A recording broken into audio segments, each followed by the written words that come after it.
Lord, always guide me. Lord, thank you for this day. Thank you for another day. Alam ko na marami na namang opportunity ang darating sa araw na ito.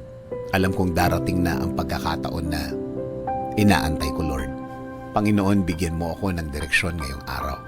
Bigyan mo ako ng guide sa kung ano ang aking gagawin, lalo na sa mga problema na dumating sa aking buhay ngayon na may mga pagkakataon na nalilito na din ako, Lord. Ibigay mo po sa way ko ang mga sagot at solusyon sa mga dalahin ko ngayon, Panginoon.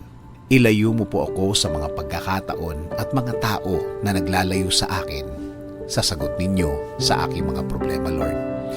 Ilagay niyo po ang mga tamang impluwensya sa aking araw-araw, Lord. Mga tamang tao na mag-i-inspire sa akin. Mas magbibigay ng mga paliwanag tungkol po sa buhay at lalong-lalo na sa inyong presensya at pagmamahal. Ilayo niyo po ako sa mga maling tao na ito dahil minsan nakakadagdag po sila sa aking problemang kinakaharap. Ilayo niyo rin po ako sa mga pangyayari na maglalagay din sa akin sa mas malaking problema, Panginoon. Panginoon, itinataas ko din po ang aking pamilya. Bigyan niyo po sila ng pagmamahal. Bigyan niyo po sila ng proteksyon. Bigyan niyo po sila ng mga tamang daan at pagkakataon. Ilayo niyo po sila sa masama. Kasama din po sa aking dasal na ito, Lord, ang aking bayan. Alagaan at bigyan niyo din po ng direction at guidance ang mga namumuno. Bigyan niyo po sila ng wisdom para sa tamang pagtakbo ng aming gobyerno. Ilayo niyo po ang mga taong ito sa pag-iisip ng masama dahil buong bansa ang kanilang inaalagaan.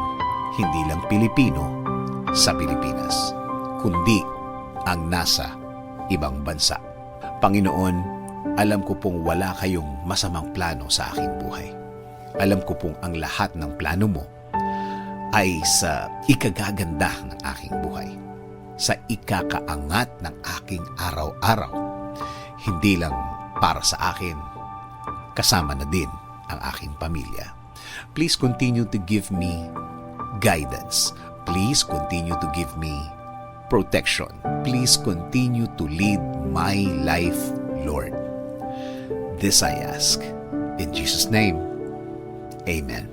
Sabi nga sa Isaiah 30:21, whether you turn to the right or to the left, your ears will hear a voice behind you, saying, "This is the way. Walk in it."